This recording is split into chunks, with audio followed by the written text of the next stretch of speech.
Untuk guru-guru muda. Teruntuk Pak Presiden, Mas Menteri, dan jajarannya.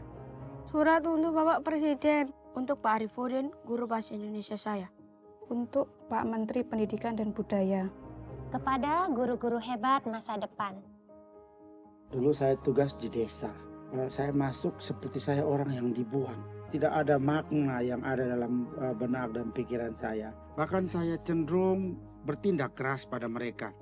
Dulu di sekolah lama, saya sering dibully. Pak Menteri, anak saya dulu setiap pulang sekolah selalu menangis karena diganggu teman-temannya.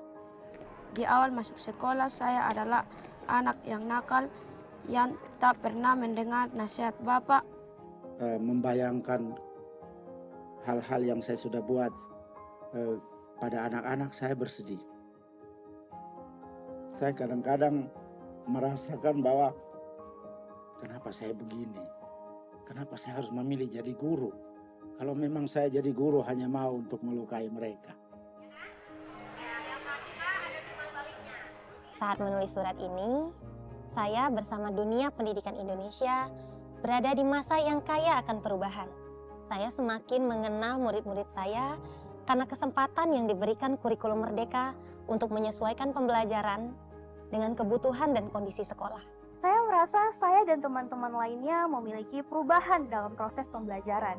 Banyak perubahan-perubahan yang terjadi dari pola pikir dalam mengajar.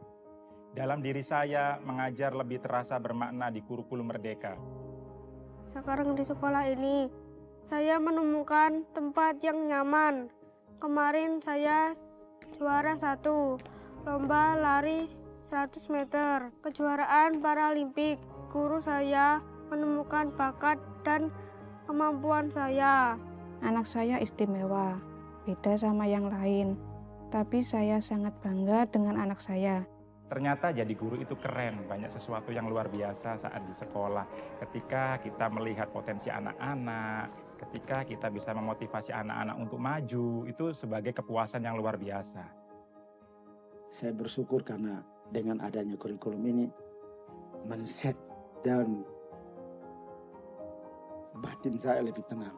Sekarang ini saya lebih banyak bagaimana membuat murid itu bahagia. Karena ketika saya memberikan mereka kebahagiaan, pasti saya akan mendapatkan cara lain dari kebahagiaan yang Allah berikan pada saya. Dan itu hanya bisa ditemukan oleh kurikulum Merdeka. Ketika saya diberikan tanggung jawab menjadi Ketua Pelaksanaan P5 tentang suara demokrasi, saya berpikir bagaimana saya menjadi pemimpin yang memilih calon pemimpin selanjutnya kalau saya murid yang kepala batu. Terima kasih Pak atas kepercayaan sehingga saya berubah. Terima kasih Pak Presiden, terima kasih Pak Menteri Pendidikan. Saya berharap untuk kedepannya kurikulum Merdeka bisa dilanjutkan karena berkesempatan untuk mengeluarkan bakat dan potensi siswa. Saya harap untuk guru-guru yang lainnya, terutama guru-guru muda yang menjadi penerus saya, mari semangat menggali dan mengasah potensi murid-murid. Jangan sampai ada yang tertinggal. Bapak dan Ibu guru hebat, saya titipkan senyuman cinta untuk anak-anak kita di masa depan ya. Dan yakinlah, kebahagiaan menjadi guru akan kembali bersemi di hati kita. Terima kasih.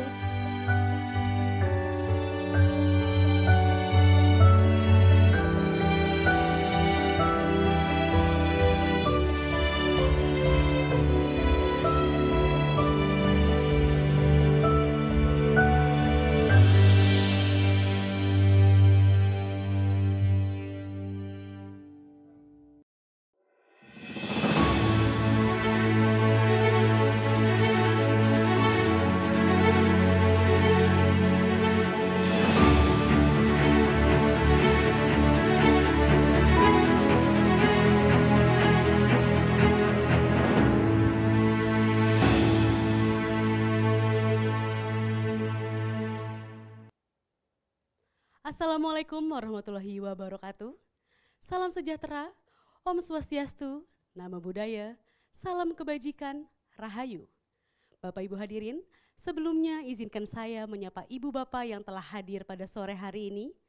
Yang terhormat, Menteri Pendidikan, Kebudayaan, Riset, dan Teknologi, Mas Menteri Nadiem Anwar Makarim, Director of Education and Skills OECD, Andreas Schleicher, yang kami hormati, Kepala Badan Standar Kurikulum dan Asesmen Pendidikan, Bapak Anindito Aditomo, serta seluruh pejabat di lingkungan Kemendikbudristek, Kementerian Koordinator Bidang Pembangunan Manusia dan Kebudayaan, Kementerian Perencanaan Pembangunan Nasional, Badan Perencanaan Pembangunan Nasional, Kementerian Agama, para Kepala Dinas Pendidikan, para Kepala Satuan Pendidikan, para pendidik, serta para hadirin yang berbahagia.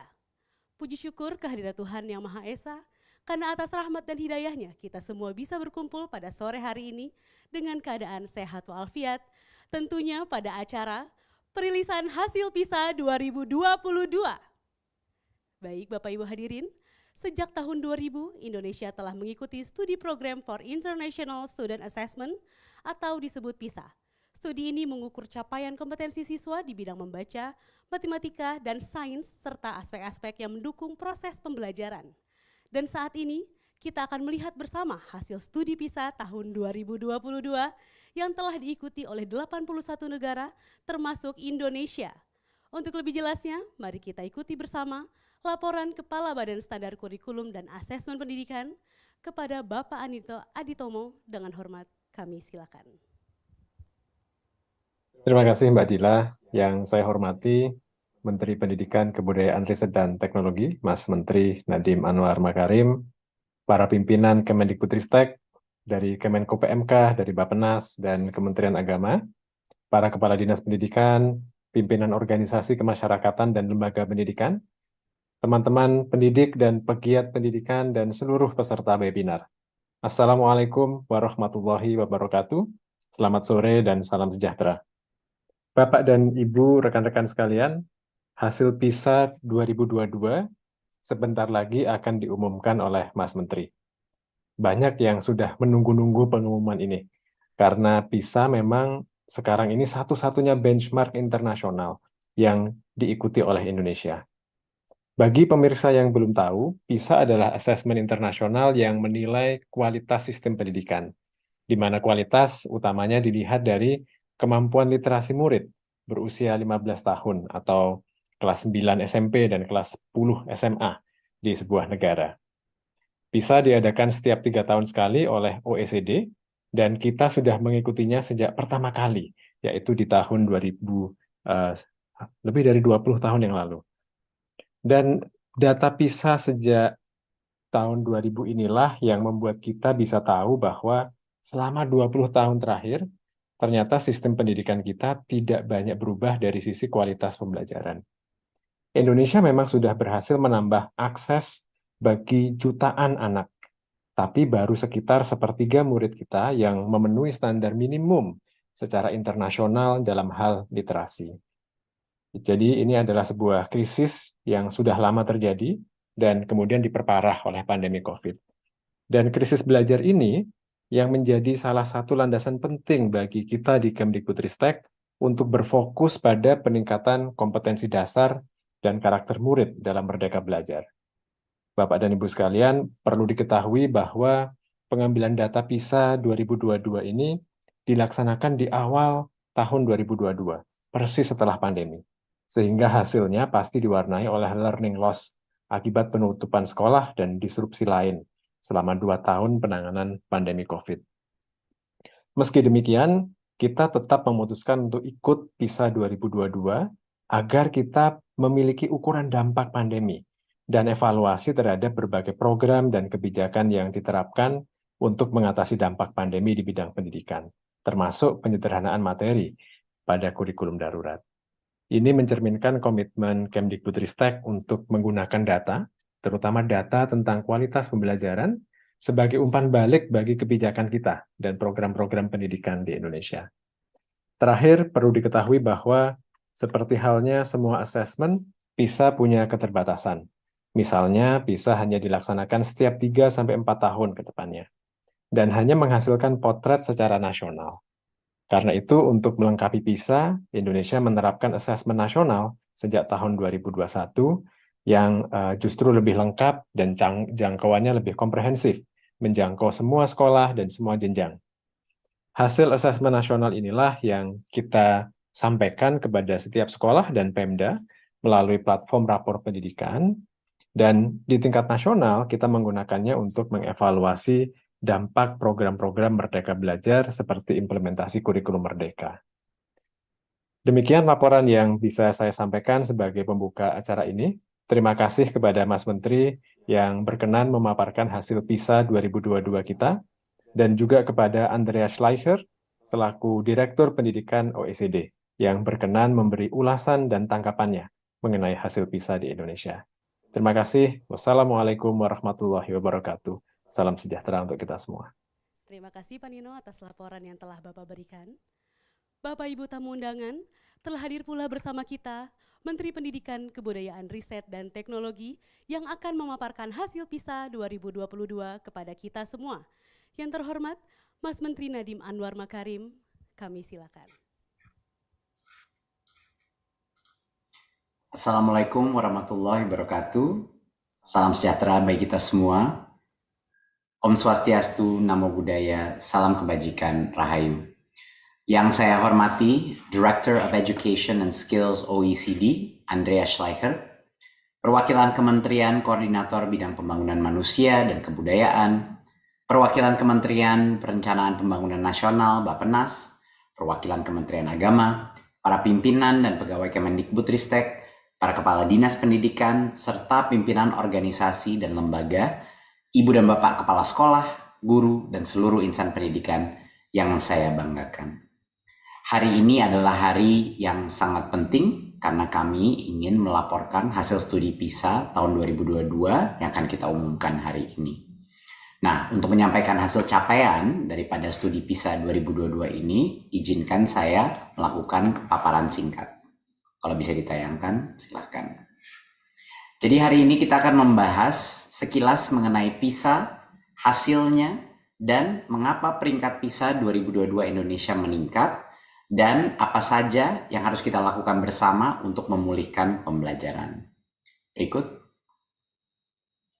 Sekarang kita memasuki sedikit mengenai PISA. PISA itu adalah studi internasional yang digabung oleh Indonesia, kami bergabung pada tahun 2000.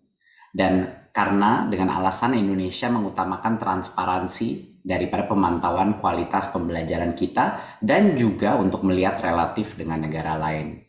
PISA ini mengukur apa? PISA ini mengukur literasi membaca, literasi matematika, dan juga sains pada murid-murid yang berusia 15 tahun di berbagai negara di dunia yang ikut dalam tes PISA. Tidak seluruh negara di dunia mengikuti asesmen PISA ini. Literasi membaca dan literasi matematika yang namanya numerasi itu adalah cara kita memproses informasi, cara murid-murid itu melakukan critical thinking, problem solving, dan kemampuan bernalar daripada murid-murid kita. Indonesia sejak 2021, Indonesia sudah melengkapi PISA dengan asesmen kita sendiri namanya asesmen nasional untuk menilai kualitas pendidikan di setiap sekolah yang dilakukan setiap tahun. Dan asesmen nasional ini juga adalah versi Indonesia daripada PISA yang nanti akan saya jelaskan bagaimana ini menyempurnakan lagi PISA khusus untuk kebutuhan Indonesia. Berikut. Sampel PISA ini dipilih secara acak, ya, dipilih oleh OECD. Jadi pemerintah masing-masing pemerintah negara itu tidak terlibat dalam pemilihan siapa yang akan mengambil asesmen ini untuk anak usia 15 tahun. Dan ini benar-benar seluruh Indonesia disampel termasuk daerah-daerah tertinggal, ya. Dan sampel size ini ada sekitar 14.000 siswa dan ini terpecah antara SMA, SMK dan juga SMP. Yang terpenting adalah umur mereka semuanya sekitar di 15 tahun. Berikut. Nah, data PISA yang akan kami tunjukkan ini di tahun 2022 diambil pada bulan Mei sampai dengan bulan Juni 2022. Dan ini tepat setelah pandemi COVID. Jadinya untuk Bapak Ibu sangat penting untuk menyadari bahwa ini adalah PISA yang cukup unik, di mana seluruh dunia mengalami learning loss, mengalami kehilangan pembelajaran dan kualitas pembelajaran karena pandemi COVID. Di Indonesia, kita mengalami belajar dari rumah selama 8 bulan, tergantung daerahnya. Dan pembelajaran tatap muka pun pada saat kita melakukan selama 17 bulan itu masih tatap muka yang terbatas. Ya. Dan baru pada mulai tanggal April 2022, pembelajaran tatap muka benar-benar 100%. Jadi kebijakan pembelajaran saat pandemi pada saat itu memprioritaskan perlindungan dan keselamatan peserta didik kita. Dan tentunya yang dihadapi seluruh dunia adalah akibat dari berbagai macam antisipasi dan prioritasi kepada kesehatan adalah turunnya kualitas pembelajaran, dan karena itu yang kita sekarang semua tahu menyebabkan learning loss terbesar dalam skala dunia. Berikut. Sekarang kita masuk ke hasil PISA kita. Nah, satu hal yang harus kita pahami seperti yang saya bilang tadi, di 2022 seluruh dunia, seluruh negara yang mengambil asesmen PISA ini mengalami penurunan hasil belajar, ya, penurunan hasil belajar yang cukup signifikan, dan ini tentunya disebabkan seperti yang saya bilang akibat pandemi.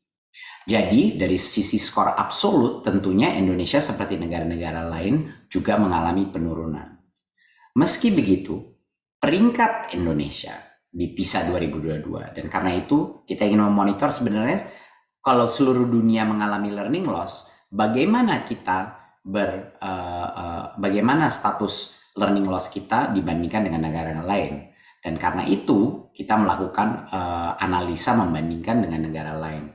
Nah, alhamdulillah peringkat Indonesia di PISA 2022 naik sekitar 5 sampai dengan 6 posisi dibandingkan 2018. Ini adalah kabar yang menggembirakan, ya, karena kita melihat bahwa dampak daripada pandemi dan learning loss yang dihadapi di Indonesia, recovery-nya itu, pemulihannya itu jauh lebih cepat dari rata-rata dunia. Dan ini menunjukkan ketangguhan sistem pendidikan kita dan berbagai macam aktivitas yang kita lakukan untuk mengejar ketertinggalan learning loss itu ternyata efektif. Berikut.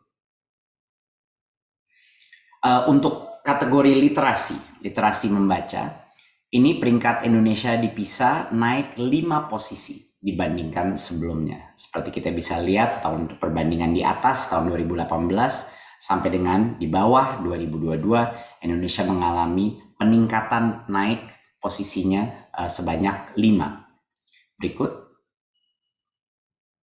Dalam skor literasi membaca, kita melihat bahwa rata-rata dunia itu turun sekitar 18 poin. Tapi Indonesia hanya turun 12 poin. Jadi secara signifikan lebih baik daripada rata-rata internasional. Ya. Dan ini benar-benar 80% lebih dari negara peserta PISA mengalami penurunan skor pada literasi membaca dibandingkan PISA 2018. Jadi ini benar-benar suatu hal yang dihadapi seluruh dunia. Tapi alhamdulillah Indonesia di atas rata-rata dari sisi penurunannya tidak separah rata-rata dunia. Berikut. Nah, untuk literasi matematika atau numerasi, peringkat Indonesia naik juga 5 posisi dibandingkan pada tahun 2018. Kita lihat di halaman berikutnya. Nah, secara umum di seluruh dunia, skor literasi matematika internasional itu turun 21 poin. Tetapi di Indonesia, skor Indonesia hanya turun 13 poin. Jadi ini juga secara signifikan melakukan pemulihan yang jauh lebih baik dari rata-rata internasional. Berikut. Dan untuk literasi sains kami juga naik 6 posisi dibanding tahun 2018. Ini juga kabar yang menggembirakan. Dan berikutnya kita bisa lihat bahwa untuk literasi sains secara global rata-rata internasional itu memang turun 12 poin, tapi kita juga mengalami penurunan yang sedikit di atas rata-rata, yaitu 13 poin. Tapi hampir sama dengan rata-rata dunia. Dan untuk skor ini hanya sekitar 52% negara peserta PISA yang mengalami penurunan skor science. Jadi yang benar-benar terdampak, terpukul paling besar itu sebenarnya secara global adalah literasi atau literasi membaca. Berikut. Nah, sekarang kita harus menanyakan kenapa ke ranking Indonesia naik dari hasil PISA dan kenapa learning loss kita dibandingkan negara-negara lainnya itu tidak menurun sebesar yang lain. Nah, ada beberapa hal yang kita lakukan di masa pandemi dan setelah masa pandemi untuk benar-benar menekan learning loss yang kita hadapi pada saat kita melaksanakan pembelajaran jarak jauh dan berbagai macam permutasi daripada PJJ yang kita lakukan. Yang pertama adalah pemberian akses daring yang sangat signifikan. Seperti yang mungkin Bapak Ibu semua tahu, kita melakukan bantuan kuota salah satu yang terbesar yang pernah dilakukan negara kepada 25 juta murid dan 1,7 juta guru untuk bisa masih mengakses materi dan melakukan pembelajaran secara online. Jadi itu adalah salah satu bentuk inisiatif yang berdasarkan survei kami ini merupakan salah satu hal yang paling efektif untuk membantu kesinambungan daripada proses pembelajaran pada saat PJJ. Poin kedua adalah pelatihan guru. Kita melakukan berbagai macam platform-platform pelatihan yang bisa diakses secara online yang diikuti oleh hampir 800.000 guru se-Indonesia untuk bertransisi dan mengetahui bagaimana caranya mengajarkan pada saat PJJ, bagaimana permutasi perubahan pelajaran yang harus dilakukan, dan lain-lain. Dan dari sisi materi pembelajaran pun kami menyediakan banyak sekali materi ya untuk membantu guru melakukan pembelajaran daring ya, dan juga kita juga mengadakan pendidikan lewat TVRI misalnya dan modul-modul assessment yang kita berikan kepada guru-guru. Dan tentunya salah satu inisiatif yang terbesar adalah memberikan opsi kepada sekolah untuk melaksanakan kurikulum darurat, yaitu materi kurikulum yang sangat disederhanakan ya agar guru bisa fokus pada pembelajaran yang paling esensial, yang paling mendalam untuk benar-benar mendukung literasi dan numerasi murid. Berikut. Nah, ini adalah salah satu studi yang kita lakukan sekitar pada saat kita menawarkan kurikulum darurat kepada sekolah-sekolah, sekitar 31,5% daripada sekolah di Indonesia memilih untuk menggunakan kurikulum darurat di masa pandemi. Ini angka yang sangat besar. Dan kita lihat sekarang ada perbandingan yang di atas itu yang hijau adalah proyeksi hasil belajar 1 tahun ya kalau tidak ada PJJ, kalau tidak ada pandemi, kalau tidak ada learning loss sama sekali. Itu sebenarnya proyeksi capaian pembelajaran. Nah, yang kedua, yang warna biru itu, yang lebih kecil, itu adalah data hasil belajar 1 tahun di sekolah yang tidak memilih untuk menggunakan kurikulum darurat. Jadi ini adalah sekolah-sekolah yang memilih menggunakan kurikulum 2013. Mereka ingin kurikulum yang sebelumnya saja, tidak mau pindah ke kurikulum darurat. Dan sekolah-sekolah ini mengalami learning loss sebesar 5 bulan. Sebesar 5 bulan. Jadi seperti seolah-olah ada 5 bulan sekolah yang tidak terlaksana. Tapi bagi grup yang paling bawah, di mana ini adalah hasil belajar 1 tahun di sekolah-sekolah yang benar-benar menerapkan kurikulum darurat, di mana kurikulumnya jauh lebih ramping, lebih sederhana, ya, mudah dimengerti sehingga yang esensial saja yang difokuskan. Learning loss yang mereka hadapi itu jauh sekali, jauh lebih kecil daripada sekolah-sekolah yang menerapkan kurikulum 2013. Hanya 1 bulan dibandingkan 5 bulan untuk sekolah yang tidak pindah ke kurikulum darurat.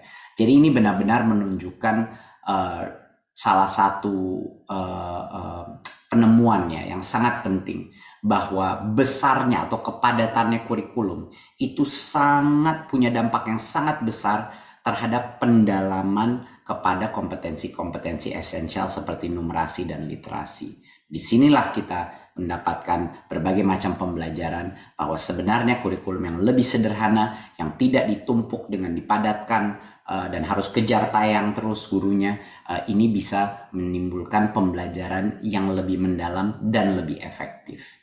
Berikutnya.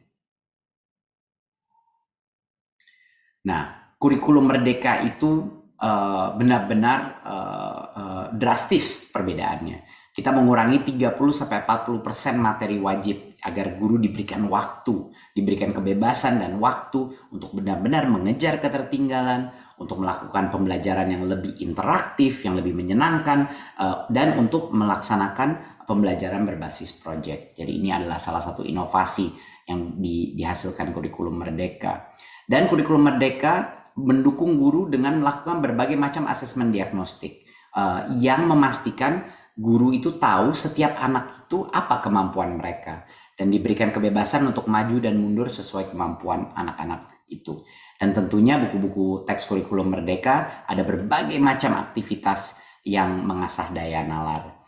Dan karena ini kurikulum merdeka sudah tidak lagi berorientasi kepada penyampaian materi yang sangat padat, tetapi lebih mengasah kompetensi dan karakter daripada murid. Jadi ini adalah inovasi di mana mulai dari kurikulum darurat kami evolusi itu kurikulum menjadi kurikulum merdeka, dan pembelajaran yang kita hadapi pada saat pandemi kita teruskan. Berikut. Nah, sekarang ke depannya bisa berikut. Kita harus bergerak bersama. Nah, tadi semua inisiatif yang kita lakukan di masa pandemi itu ada evolusinya, ada inovasi yang kita lakukan berdasarkan inovasi awal yang kami terpaksa lakukan pada saat pandemi. Untuk akses daring yang tadinya hanya diberikan kuota internet, kami melihat betapa besarnya dampak konektivitas dan akses kepada internet, sehingga kami menyediakan perangkat TIK dan sejumlah 1,4 juta laptop yang didistribusikan ke sekolah-sekolah di seluruh Indonesia. Bukan hanya laptop, tapi juga ada wifi router dan juga proyektor, sehingga semua modul-modul ini bisa diakses oleh guru untuk menyediakan pembelajaran yang lebih menyenangkan. Dari aspek pelatihan guru dan materi pembelajaran itu semuanya kami tuangkan di dalam salah satu platform paling populer kami yang sekarang sudah digunakan lebih dari 3 juta guru, namanya aplikasi Platform Merdeka Mengajar PMM, yang menjadi suatu tempat untuk guru-guru berkumpul secara digital, mengunduh, mengupload dan mendownload materi, berkolaborasi secara online, dan juga belajar bagaimana transisi ke kurikulum merdeka. Dan yang tadinya kita memprototipekan kurikulum yang lebih sederhana darurat, itu evolusinya menjadi kurikulum merdeka, di mana kurikulum merdeka sekarang sudah diterapkan oleh lebih dari 300.000 sekolah. Jadi yang penting adalah di sini hal-hal yang dalam situasi yang sulit itu melahirkan inovasi yang nantinya kami sempurnakan menjadi suatu hal yang bukan hanya untuk mengejar ketertinggalan, tetapi untuk mencapai akselerasi daripada tingkat numerasi dan literasi di Indonesia. Berikut. Dan tentunya kami senang bahwa Indonesia berpartisipasi dengan PISA, tetapi karena ada berbagai macam limitasi daripada PISA, kami menciptakan tentunya asesmen nasional kami sendiri yang juga berbasis numerasi dan literasi, tapi lebih komprehensif lagi daripada PISA. Dan ini dilakukan bukan hanya di beberapa sekolah saja, tapi di seluruh sekolah di seluruh Indonesia, dan juga di luar numerasi dan literasi, kami mengukur karakter dan nilai-nilai pelajar Pancasila, dan juga iklim sekolah, hal-hal yang berhubungan dengan resiko-resiko di sekolah mengenai perundungan, kekerasan seksual, intoleransi, itu semuanya bisa diukur dengan alat asesmen nasional. Dan tentunya ini tidak dilakukan setiap 3-4 tahun, tapi setiap tahun kami mendapatkan data yang sangat lengkap dari seluruh sekolah di Indonesia, dan hasil daripada AN itu kami laporkan ke setiap kepala sekolah, dan juga guru-guru juga akan bisa mendapatkan akses kepada hasil asesmen nasional ini untuk meningkatkan kualitas. Berikut.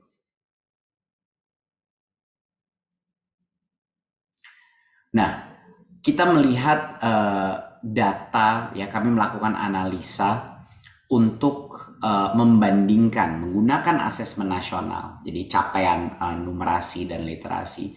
Kami melakukan analisa pemulihan pembelajaran sejak pandemi. Dan yang kami temukan, dan ini datanya sangat jelas membuktikan bahwa sekolah-sekolah yang bertransisi ke kurikulum merdeka itu mengalami pemulihan yang jauh lebih cepat dari sekolah-sekolah yang tidak transisi, sekolah-sekolah yang melanjutkan dan menerapkan kurikulum 2013. Kita bisa melihat di sebelah kiri ini adalah data capaian literasi ya, dari perbandingan antara tahun 2021 dan 2023. Jadi perbaikannya seperti apa dari tahun 2021 ke 2023. Dan di sebelah kiri sekarang kita lihat yang literasi. Yang muda biru itu adalah improvement ya, atau perbaikan yang untuk sekolah-sekolah yang memilih untuk tetap di kurikulum 2013. Dan di sebelah kanan yang biru tua itu adalah sekolah-sekolah yang mengimplementasi kurikulum merdeka. Dan dipecah menjadi tiga bagian. Yang pertama adalah yang biru tua itu adalah sekolah-sekolah yang memulai kurikulum merdeka dari tahun 2023. Yang kedua adalah yang memulai kurikulum merdeka 2022. Dan yang ketiga, yang paling tinggi chartnya adalah kurikulum merdeka yang menggunakan itu mulai 2021. Nah, jadi ini benar-benar membuktikan semakin lama sekolah itu melaksanakan kurikulum merdeka, akselerasi daripada pemulihan itu terus menjadi lebih cepat. Ya, kami melihat ini data, dan di sebelah kanan tentu kita bisa lihat dengan numerasi sama saja. Kita melihat akselerasi yang begitu pesat di mana sekolah-sekolah yang sudah menerapkan beberapa tahun kurikulum merdeka mengalami recovery atau pemulihan yang tercepat, baik literasi maupun numerasi. Ini salah satu hal yang sangat membahagiakan untuk memvalidasi bahwa effort yang telah kita lakukan di kurikulum merdeka benar-benar membantu ketertinggalan sekolah-sekolah dan murid-murid di bagian literasi dan numerasi. Berikut. Jadi, dua hal yang sangat penting, kemana kita dari sini? Kita harus meningkatkan kualitas pembelajaran bagi seluruh murid di Indonesia. Sekolah-sekolah harus terus menerapkan kurikulum merdeka. Ya, bagi sekolah-sekolah yang belum menerapkan tidak perlu takut, karena sebenarnya walaupun ada masa transisi, walaupun ada masa pembelajaran, tapi datanya sudah jelas bahwa kurikulum merdeka memberikan ruang bagi guru dan murid untuk mengejar ketertinggalan dengan jauh lebih cepat. Ya, karena struktur yang telah kami berikan dan kemerdekaan yang kami berikan kepada guru untuk benar-benar memastikan bisa mengejar ketertinggalan. Dan kami juga ingin mengajak semua guru berdasarkan data ini, gunakanlah platform Merdeka Mengajar. Ini adalah platform yang digunakan jutaan guru sekarang untuk bagaimana caranya transisi ke kurikulum merdeka, bagaimana meningkatkan pembelajaran dan kompetensi-kompetensi sebagai guru, dan juga tempat berkumpul untuk guru-guru lain, dan tempat berbagi untuk guru-guru. Sekarang sudah puluhan ribu bahkan ratusan ribu guru yang sudah mengupload berbagai macam konten di dalam platform ini, sehingga kita menciptakan komunitas belajar antara guru, di mana itu yang berdasarkan riset kita paling efektif. Berikut. Dan kami juga ingin menghimbau untuk semua sekolah dan Pemda, gunakanlah platform lapor pendidikan di mana semua hasil AN dan berbagai macam data itu sudah diringkas dan dijelaskan apa yang penting, apa yang kurang, apa yang baik dan apa yang kurang, dan bagaimana caranya mengatasi kekurangan-kekurangan tersebut. Dan juga tentunya harapan besar kita, poin keempat di sini adalah untuk Pemda-Pemda mengangkatlah segera guru penggerak menjadi kepala sekolah dan pengawas. Karena guru-guru penggerak ini sudah dipilih dan diseleksi untuk menjadi pemimpin pembelajaran. Mereka yang mengerti paradigma daripada kurikulum merdeka dan apa saja prinsip-prinsip dasar merdeka belajar, dan kalau mereka dijadikan pemimpin-pemimpin di daerah, transformasi dan pemulihan sistem pendidikan kita bisa berjalan jauh lebih cepat lagi. Saya rasa demikian dari saya. Terima kasih sekali lagi. Tentunya ini kabar gembira bahwa ranking atau posisi kita di PISA meningkat di saat kesulitan dunia yang begitu besar. Kita mengalami learning loss yang lebih sedikit, dan tentunya alasan kenapa ini terjadi sudah kami uraikan dari berbagai macam aspek, mulai dari dukungan digital, kurikulum merdeka, dan tentunya kerja keras guru-guru di semua lapangan untuk melakukan pemulihan begitu cepat. Demikian dari saya, terima kasih. Wassalamualaikum warahmatullahi wabarakatuh. Yang telah diberikan. Hadirin, seperti yang disampaikan Mas Menteri, tujuan keikutsertaan Indonesia dalam PISA adalah untuk melihat kompetensi peserta didik di tingkat internasional, serta mengidentifikasi faktor-faktor yang mempengaruhi kompetensi siswa. Selanjutnya, kita akan simak pesan dari Director of Education and Skills, OECD, penyelenggaraan PISA, Andreas Slaker. Colleagues and friends, first of all, I want to truly commend Indonesia to the latest PISA results. These last years have been really tough for young people. The pandemic has disrupted their lives and their education. Economic uncertainty has affected their families. Social media and artificial intelligence have created, yes, new opportunities, but also lots of new challenges for them. And against that backdrop, Indonesian students broadly held their ground in the quality of learning outcomes in their PISA scores. Yes, the results saw a very small dip since 2018, but that wasn't statistically significant and certainly much, much smaller than the decline in learning outcomes that we have seen in other countries across the world during the pandemic. So my congratulations for maintaining the quality of learning outcomes. And it's really important for countries to take stock of where education stands, but even more so to understand where students, schools and nations succeeded in those challenging times and what we can learn from that to help students learn better, teachers teach better, and schools to operate more effectively. And that's exactly, what PISA is about, from Argentina to Denmark, from Ukraine to the Palestinian Authority. PISA provides the most reliable global metric on what students know and what they can do in subjects that matter for their success. All in all, nearly 700,000 students from 81 countries and economies took part in this latest PISA test. And that makes it the largest international comparisons of education progress ever. But it's not just about academic success. What is equally important in these latest results is that Indonesian students showed a strong sense of belonging at school, something that is so important in the times in which we live. 87% of students said they also make friends easily, compared with 76% on average across OECD countries. And similarly, while across countries students were less satisfied with their lives in 2022 than in 2018, that was not true in Indonesia.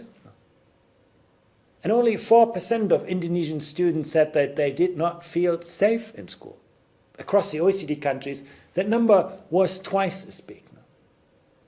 Perhaps these are the first fruits of Indonesia's drive towards merdeka, or emancipated learning, where school becomes a more joyful experience, where students are empowered with agency, where they feel that sense of belonging that students in Indonesia now demonstrate in PISA. We also see that performance variability among schools is actually comparatively small in Indonesia. And if that trend continues, one day the closest school in Indonesia will become the best school, and school choice is no longer such a crucial issue. I also should commend Indonesian teachers. Students in Indonesia reported one of the highest levels of support from their teachers during the pandemic. Again, that is so important. Technology will never be a substitute for the attention and care of a teacher, since learning is not a transactional business, but always a social, a relational experience. And again, I know how much importance the Merdeka reforms plays on exactly that. In PISA, the availability of teachers to help students in need had the strongest relationship to mathematics performance. Mathematics scores were 15 points higher on average in places where students agreed they had good access to teacher help, as was the case in Indonesia. These students were also more confident than their peers to learn autonomously and remotely, which is again so important today. I also want to commend Indonesian parents. In most countries, we've seen a decline in parental engagement in school over recent years, which is a real problem because parents are such an important asset for quality learning experiences. In contrast, in Indonesia, parental engagement has improved over the last years. And it's interesting that there were both more parents initiating the conversation about their children with school, but also more teachers starting that dialogue with parents. Parental engagement is so important. PISA shows that students who were supported at home had much more positive attitudes towards school and towards learning. Overall, education systems with positive trends in parental engagement in student learning between 2018 and 22 also showed greater stability or improvement in their mathematics performance. And that was particularly true for disadvantaged students. You know, in many countries, we've seen a negative trend towards commodifying education recently. Students became some kind of passive consumers of prefabricated content, teachers became some kind of service providers, and parents became clients. And that has taken out the heart of a good education, which is always about creating a kind of whole of society experience now. And actually, Indonesia provides a really good example of a country that has been able to reverse that trend, to bring communities together to build excellent education. We also ask students, how confident they could cope with another pandemic. And the share of students who said they were confident that they could use, digital learning platforms was actually smaller in Indonesia than across OECD countries. Maybe technology is not yet so readily available. But interestingly, the share of students who said they could motivate themselves to learn independently, that was much higher in Indonesia than on average across OECD countries. And that self-directed learning is so critically important for learners in their future. And once again, that could be the fruit of the emphasis of the Merdeka reforms. Well, of course, there remains much room for improvement as well in the results. And I believe that the Merdeka reforms put Indonesia on a promising track for further improvement. So what can PISA tell us here?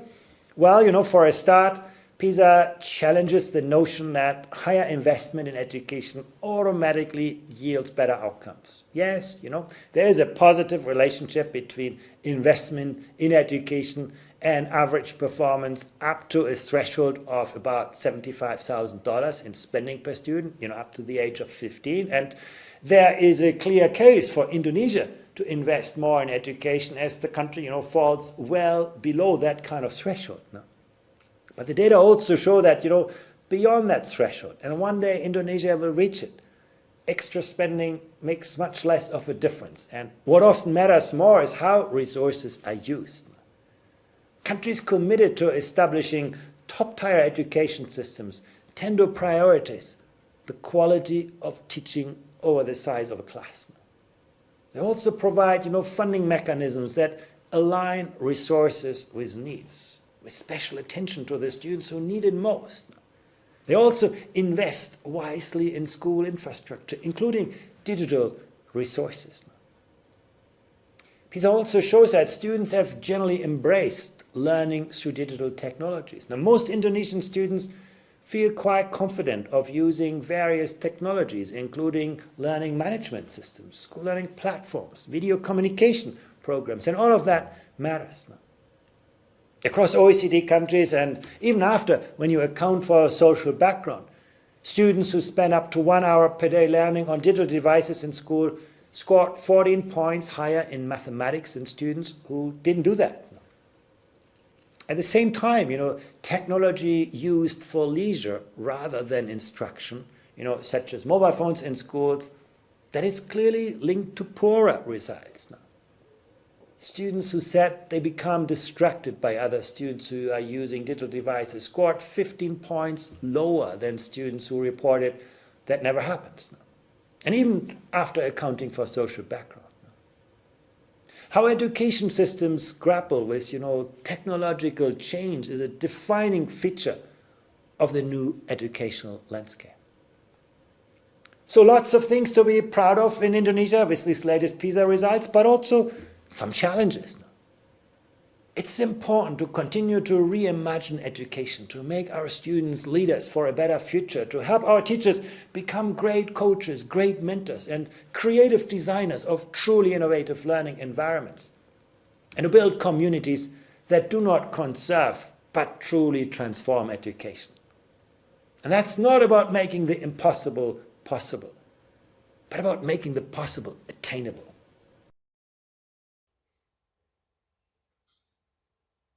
Terima kasih Andreas atas dukungan yang telah diberikan sehingga mendorong kolaborasi seluruh pihak dalam membangun upaya transformasi pendidikan di Indonesia. Berikutnya kita akan memasuki sesi tanya jawab dengan Mas Menteri yang akan dimoderasi oleh Kepala BSKAP. Kepada Pak Nino, kami persilakan. Terima kasih Mbak Dila. Mas Menteri, ini banyak pertanyaan yang sudah masuk baik di forum ini maupun forum-forum lain terkait dengan PISA. Tapi karena waktunya terbatas, saya memilihkan dua yang cukup sering ditanyakan ya. Yang pertama adalah pemerintah melalui Bappenas itu sudah menargetkan skor PISA kita supaya naik bisa mengejar negara-negara OECD di tahun 2045. Seberapa optimiskah Mas Menteri bahwa kita bisa mencapai target ini, bahkan mungkin lebih cepat dan melampauinya, Mas Menteri? Mungkin kita melihatnya begini saja. Kalau kita melihat di masa yang tersulit dalam pendidikan di dunia, kita mengalami secara relatif kinerja yang relatif lebih baik daripada rata-rata negara lain. Menurut saya, dan kita melihat juga dengan hasil asesmen nasional bahwa berkat kurikulum merdeka dan intervensi baru yang memberikan kemerdekaan kepada guru itu. Karena sebenarnya saya mau menekankan sekali lagi bahwa sebenarnya yang harus diberikan tepuk tangan kepada akselerasi atau pemulihan dari learning loss ini itu harusnya diberikan kepada guru-guru. Kurikulum merdeka hanya memberikan toolkit kepada guru-guru untuk melakukan itu. Jadi sebenarnya itu karena kerja keras mereka di lapangan. Tapi kurikulum yang menekan, kurikulum yang menjadi restriktif, kurikulum yang begitu rigid, yang padat dan tidak memberikan ruang untuk guru mengejar ketertinggalan, itu adalah hal yang akan sangat menghambat kita. Jadi kalau dalam situasi tersulit post pandemi aja kita mengalami improvement seperti ini, naik ranking kita, kok saya sangat optimis bahwa di 2045 bahwa kita bisa mencapai level-level negara yang lebih maju. Dan karena juga saya sangat percaya diri dengan peningkatan ekonomi Indonesia juga pada saat itu. Jadi itu kan itu tidak sendiri, bukan hanya kualitas pendidikan, tapi kesejahteraan rakyat Indonesia juga akan mendorong kepedulian orang tua kepada pendidikan, kualitas guru, akses kepada teknologi dan perangkat-perangkat pembelajaran yang lebih baik dan lain-lain, budaya membaca dan lain-lain. Jadi menurut saya sangat percaya diri bahwa 2045 kita akan bisa mencapai tingkat literasi dan numerasi negara-negara maju. Ya, insya Allah kita bisa optimis ya, jadi Mas Menteri ya. Kita punya guru-guru hebat berdedikasi dan ketika mereka diberi kepercayaan, ketika mereka diberi resources, kurikulum yang tepat yang membuat mereka bisa mengajar dengan baik, insya Allah hasilnya memang akan terus-menerus membaik. Yeah. Nah, tapi kalau boleh menyampaikan Mas Menteri, ada satu keraguan yang sering ditanyakan. Bagaimana dengan keberlanjutan Merdeka Belajar kalau nanti Mas Menteri sudah tidak menjabat lagi? Iya, ini yang selalu ditanyakan kepada saya setiap kali saya ke daerah, setiap kali ada event, berbicara dengan guru honorer, guru penggerak, kepala-kepala sekolah, itu selalu pertanyaannya adalah ini akan lanjut apa tidak. Dan saya selalu menjawab dengan beberapa poin. Yang pertama adalah kami mendesain gerak Merdeka Belajar ini bukan hanya sebagai kebijakan. Kami dari awal ini mendesain ini sebagai gerakan. Nah, inilah makanya penggerak-penggerak di daerah di seluruh Indonesia seperti sekolah-sekolah penggerak, sudah ada tahun depan akan 100.000 guru penggerak. Ini adalah penggerak-penggerak yang akan terus menjalan dan mendorong lokomotif Merdeka Belajar di seluruh daerah. Jadi menurut saya mau menterinya siapa, mau presidennya siapa, kepala-kepala sekolah yang diangkat dari guru penggerak, pengawas-pengawas yang diangkat dari guru penggerak, sekolah-sekolah yang sudah menerapkan kurikulum merdeka, mereka lah yang akan menyuarakan ketidakinginan untuk kembali ke masa dulu. Jadi itu saya sangat percaya diri bahwa semakin lama, kita melihat tadi kan pemulihan semakin cepat, semakin lama menggunakan kurikulum merdeka. Nah itu menurut saya tidak mungkin sekolah-sekolah yang menerapkan itu tidak menyadari bahwa itu adalah suatu hal yang benar-benar membantu murid mereka dan membantu guru-guru mereka. Dan karena itu mereka akan membela kurikulum merdeka, mereka akan membela Merdeka Belajar. Karena jujur kurikulum merdeka itu tentunya di awalnya masih ada banyak pembelajaran, tapi setelah tahun kedua mungkin ya Mas Dino ya, setelah tahun kedua mengimplementasi kurikulum merdeka, mereka sudah menjadi lebih kompeten dalam ritme ya atau pola daripada kurikulum merdeka, udah melakukan project profil Pancasila, udah melakukan assessment, udah mulai melakukan analisa kemampuan murid dan mungkin memisahkan murid atau materi berdasarkan kemampuan murid. Nah, disitulah timbullah suatu budaya pembelajaran baru yang menurut saya tidak akan mungkin kembali gitu. Yang kedua adalah teknologi. Sangat sulit gimana caranya mungkin untuk memindah guru-guru kita yang udah 3 juta lebih menggunakan platform Merdeka Mengajar. Itu sudah menjadi rumah mereka. Udah banyak sekali upload dan komunitas-komunitas belajar yang diciptakan di situ. Itu sudah menjadi miliknya guru, bukan miliknya kementerian lagi. Jadi menurut saya rasa kepemilikan terhadap baik kurikulum, digitalisasi di sekolah, kepemilikan terhadap platform-platform digital dan juga komunitas-komunitas yang mereka bangun di lapangan sekarang. Udah ada berbagai macam gerakan yang secara independen mendorong ini di lapangan. Menurut saya itu akan terus berjalan karena ujung-ujungnya guru-guru dan kepala sekolah lah yang akan mendorong Merdeka Belajar ke depan. Terima kasih Mas Menteri, sungguh memberi optimisme. Memang kuncinya kemanfaatan ya, kemanfaatan yang dirasakan oleh murid, yang dirasakan oleh guru dengan berbagai platform kita yang memudahkan tugas, mengurangi administrasi, itu yang membuat kepemilikannya tinggi, sehingga Merdeka Belajar itu bukan perintah, bukan arahan kebijakan pusat saja, tapi menjadi gerakan yang nanti justru akan dibela. Apalagi kalau ada 100.000 guru penggerak yang diangkat menjadi kepala sekolah dan pengawas. Itu sudah mindsetnya, virus Merdeka Belajarnya sudah ada di kepala 100.000 orang di 100.000 sekolah minimal. Terima kasih banyak atas pesan-pesan yang sangat optimisnya Mas Menteri. Kita kembalikan kepada Mbak Dila selaku moderator.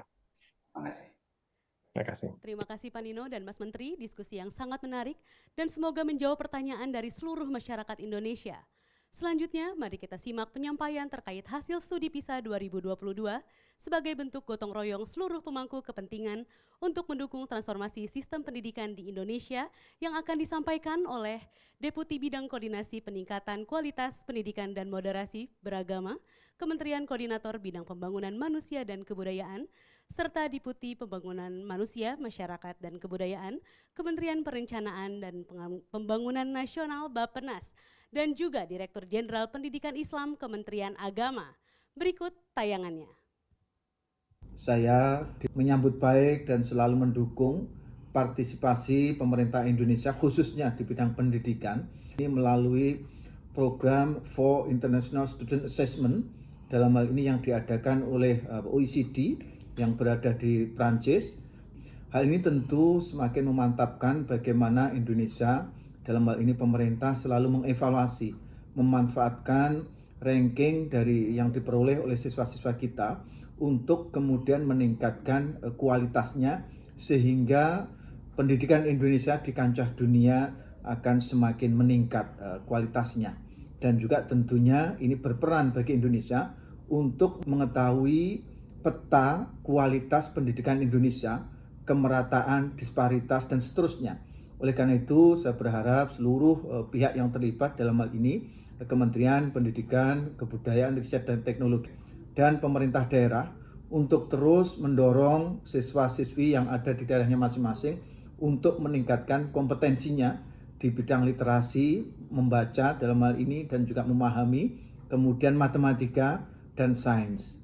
Oleh karena itu, sekali lagi saya sangat mendukung, dan mudah-mudahan Indonesia siap untuk menyongsong menjadi 5 negara besar di tahun 2045. Saya kira itu yang dapat saya sampaikan. Sekali lagi selamat, dan mudah-mudahan untuk terus prestasi pendidikan Indonesia di kancah dunia meningkat. Bersamaan dengan peluncuran PISA pada tahun ini, kita semuanya mendapatkan kabar gembira bahwa peringkat PISA Indonesia mengalami peningkatan. Untuk itu saya mengucapkan selamat dan menyambut baik terutama kepada Kementerian Pendidikan, Kebudayaan, Riset, dan Teknologi atas pencapaian yang sangat bagus ini, dan selamat untuk kita semuanya, kepada para guru, pada para pendidik. Bagi Bappenas, hasil PISA ini menjadi refleksi untuk melihat kembali pencapaian pembangunan pendidikan, sekaligus juga sebagai alat pengukuran untuk melihat hasil belajar para siswa. Hasil PISA juga dijadikan sebagai indikator penting di dalam dokumen RPJPN dan juga RPJMN. Dan kita menjadikan hasil PISA ini sebagai rujukan data dalam proses pengambilan kebijakan yang kita sebut data-driven policy making processes. Untuk itu, marilah kita terus-menerus bekerja secara berkolaborasi dan juga bergotong royong untuk meningkatkan kualitas pendidikan di Indonesia dengan mendorong para guru untuk meningkatkan kompetensi yang nanti akan berkontribusi pada hasil belajar siswa. Program for International Student Assessment atau biasa kita kenal dengan PISA telah menjadi cermin yang sangat penting dalam mengevaluasi capaian pendidikan di Indonesia. Hasil PISA memberikan gambaran yang mendalam tentang sejauh mana peserta didik Indonesia dapat bersaing secara global dalam hal keterampilan dan pengetahuan. Kementerian Agama berkomitmen terus untuk berkolaborasi dengan Kemendikbudristek dalam memperkuat upaya transformasi pendidikan di Indonesia dan menjadikan PISA sebagai salah satu alat ukur capaian pendidikan serta sebagai pijakan data dalam membangun perancangan kebijakan yang tepat sasaran dalam rangka memberikan pelayanan pendidikan yang berkualitas. Hadirin, dengan demikian, acara perilisan hasil PISA 2022 telah selesai. Terima kasih kepada Bapak Ibu hadirin yang telah hadir. Mari bersama bergotong royong untuk terus memperkuat upaya transformasi pendidikan Indonesia. Saya Nadila, pamit undur diri. Wassalamualaikum warahmatullahi wabarakatuh.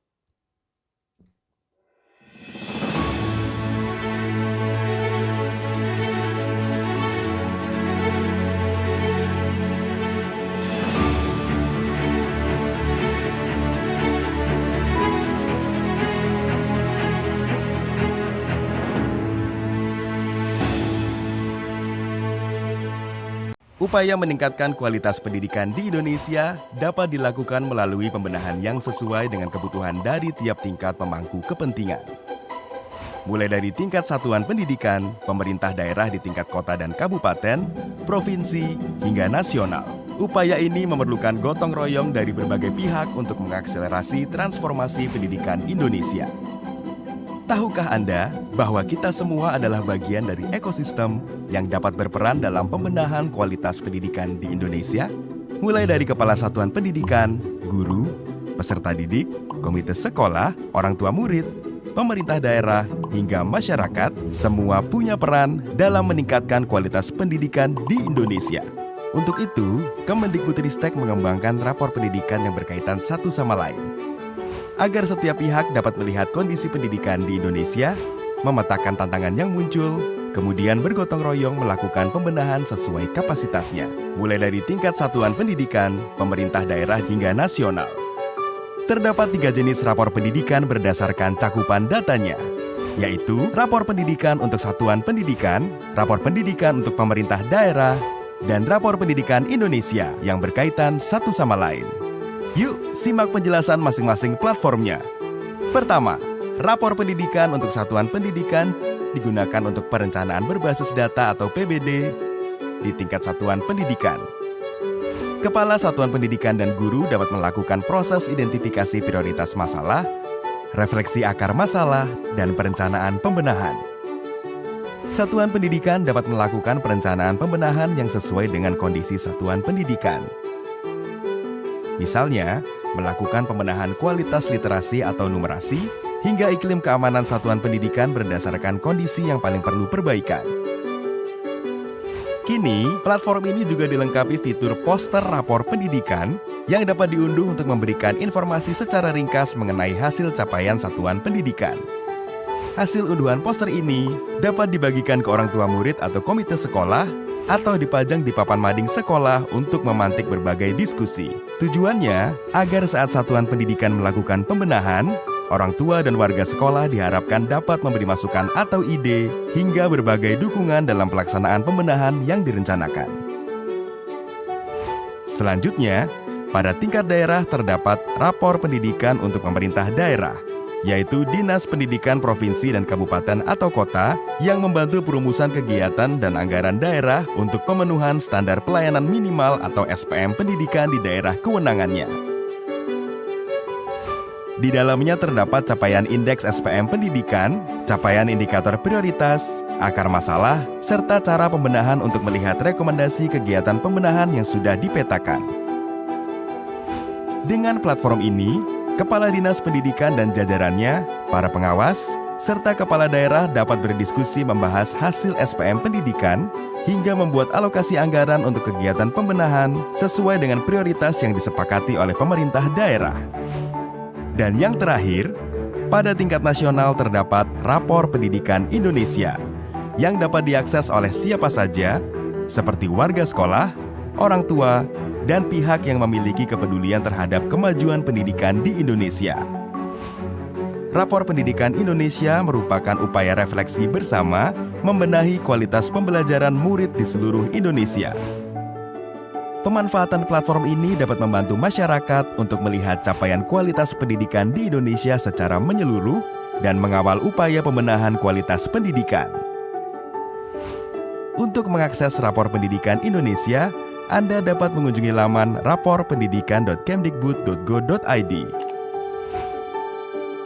Dengan rapor pendidikan, diharapkan dapat mendukung setiap pihak dalam berperan meningkatkan kualitas pendidikan di Indonesia, mulai dari kebutuhan masing-masing. Kepala Satuan Pendidikan memahami akar masalah yang paling mendesak untuk dibenahi, orang tua murid memahami urgensi pembenahan yang paling mendesak di satuan pendidikan, pemerintah daerah dapat mengalokasikan anggaran dan mendistribusikan sumber daya dengan lebih sesuai kondisi, dan masyarakat dapat terus bergotong royong mengawal upaya pembenahan kualitas pendidikan.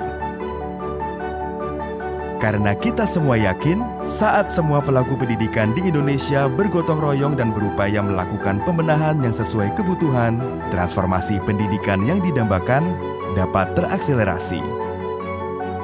Mari bersama-sama memanfaatkan rapor pendidikan, karena semua punya peran dalam pembenahan kualitas pendidikan Indonesia.